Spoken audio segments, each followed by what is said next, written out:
This is the Air Resources Board, April 21st, 2010, public meeting. So I'm now officially calling us to order. At this time of economic difficulties brought on by a lack of regulation, an ideological position that government can't create economic benefits seems difficult to maintain.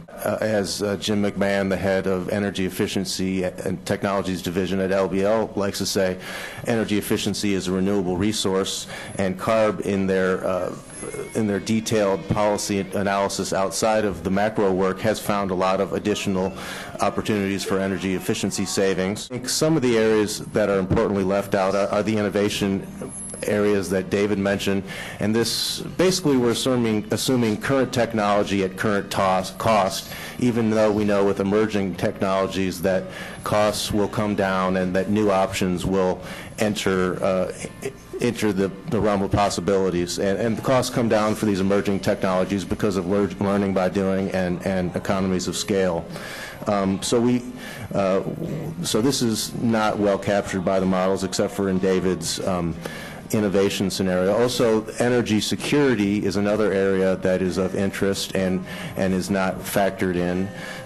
So the models basically assume a smooth price path, but as we've seen, for example, in 2008, where we had a spike in gas prices, there are these unexpected events that create economic costs. And of course, there's the issue of the climate benefits not being included. Our panelists are three. We have Chris Bush, who is a policy director of the Nonprofit Center for Resource Solutions. Michael Hanneman, immediately to my right, is the Chancellor's Professor, as well as Professor in the Department of Agriculture and Resource Economics at UC Berkeley. And we also have, where is he? There he is, Hal Nelson, who's professor in the School of Politics and Economics at Claremont Graduate University. So here's the format which we're going to be using.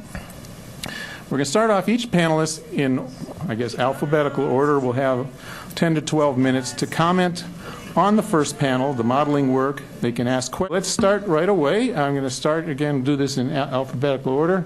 So Chris, you're on. If you can take 10 or 12 minutes to comment on the first panel, engage in discussion if you like. Thank you, Larry. I'll try to provide some comparative comments. And let me start by thanking you for volunteering so much of your time on behalf of the state. It's been incredibly useful. I also think this collaborative modeling effort that CARB initiated was a great idea, and I think it's narrowed some of the differences. Let me highlight a conclusion from the EAC modeling subcommittee, and that is that despite significant differences in model assumptions, both analyses, this is referring to the CRA and the CARB work, David Rolenholz's work wasn't out at the time, but I think it applies to his work as well. The analyses reached conclusions that the net impact of AB 32 on California is going to be very small. In the absence of AB 32, the growth is forecast to be 2.4%. In the CRA results, the annual growth rate is about 2.3%, and for CARB, the annual growth rate is the same at about 2.4%. And let me just say why I think this makes intuitive sense. We're embarking on a significant endeavor, but it's really a very gradual change over a 10-year time period. Even though the state has done a lot, as Jim McMahon, the head of Energy Efficiency and Technologies Division at LBL, likes to say, energy efficiency is a renewable resource, and CARB in their detailed policy analysis outside of the macro work has found a lot of additional opportunities for energy efficiency savings, and then also the expenditure shifting that David so eloquently described. On methods, let me just highlight the addition of the Energy 2020 model to the CARB arsenal, so to speak. I think is a great addition, adding technology-specific detail to the work that goes, I think, beyond best practice.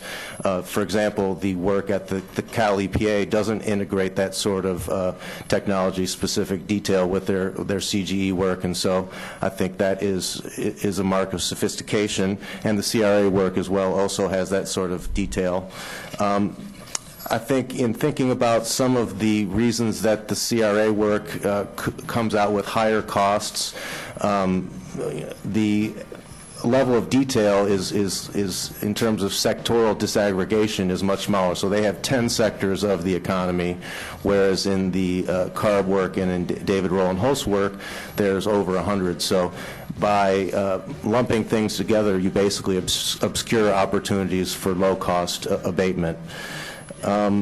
On this issue of the extent of market failures, I agree with things that Larry has said, that there's a need for more empirical work in terms of describing where these market failures exist that are the basis for government policies that can boost the economy.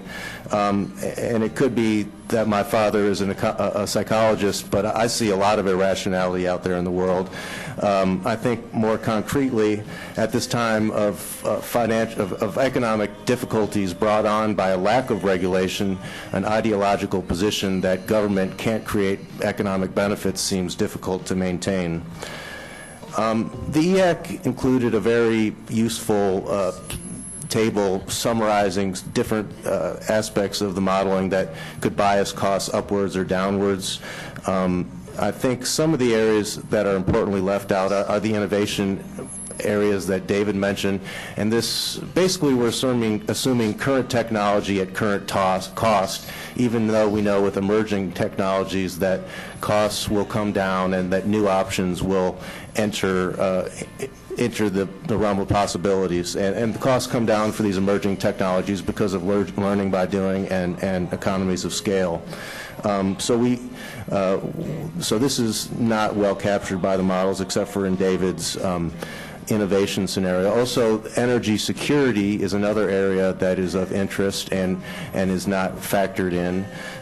So the models basically assume a smooth price path, but as we've seen, for example, in 2008, where we had a spike in gas prices, there are these unexpected events that create economic costs.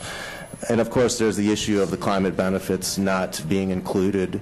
So in my view, these are studies more really of costs, even though they are generally interpreted as cost-benefit measures. I want to say a little bit about green jobs. There was a new report from the California Economic Development Department showing 500,000 jobs, green jobs in California to date. 93,000 of these in manufacturing, more than any other sector. So this is a increasingly well-established area of work. On the other hand, we have these new seeds of new companies, what Dan Kamen has called the billion-dollar companies of the future, and what the macro models are not good at capturing is sort of the potential for these economies to grow and dominate in the global marketplace. I wanted to say a little bit about some of the timing issues. There's been an interest in trying to better understand the short-term impacts of AB 32. And let me say a little bit about that. First, reasons to expect costs will be low. There are very small reductions at the start of the program. Actually, the first-year cap is intended to be set at business as usual, taking into account other policies, so not large reductions, and the amount of offsets allowed is relatively large compared to the amount of reductions at the beginning of the program. In their assessment, the LAO pointed to investment requirements as a reason to expect there might be job losses in the short term. Now, I don't think that's right for a couple of reasons. First, we see innovative financing options such as on-bill financing, property assessed clean energy, making these investments possible even with capital constraints.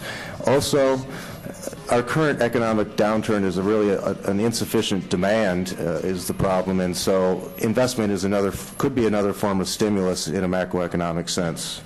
Looking at the research needs going forward, I don't think that these macroeconomic models are good for optimizing the mix of effort between cap and trade and other policies.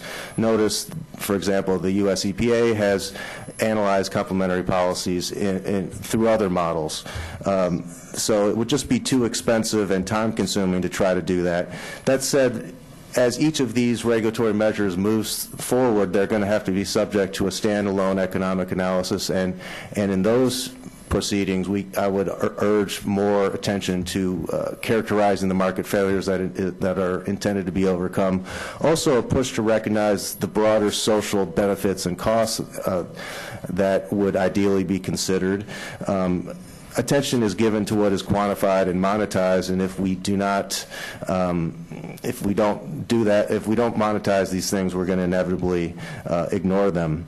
Also, going forward, we're going to need to pay attention to some of the distributional questions that need to be grappled with, and analysis can inform that debate. On Mr. Tanton's study, I didn't find it well enough documented to say too much about it. I thought that Larry Goulder's assessments were fair in terms of not allowing for substitution away from dirtier fuels in response to a carbon price, in terms of conflating allowance value with compliance cost, which sort of seems to assume when you sell a permit you just throw the money away, and I don't think that's what's going to happen. A couple of concluding thoughts. We've talked about costs and benefits and trying to assess those. I think I would point out that climate damages are what are known as a fat-tailed distribution, and basically cost-benefit analyses sort of ignore the extremes of the probability distribution. And economists such as Harvard's Martin Weitzman have argued that an insurance frame is really the right way to think about this policy. And what this research is suggesting to me is that AB 32 is at worst a close to zero-cost insurance policy against catastrophic climate disruptions, with the payoff being a better world.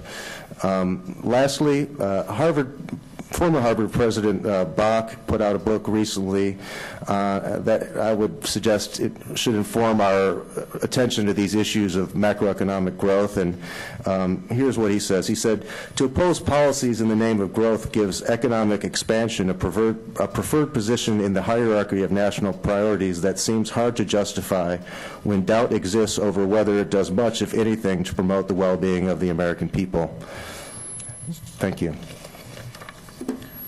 Thank you, Chris. Now we'll turn to Michael Hanneman.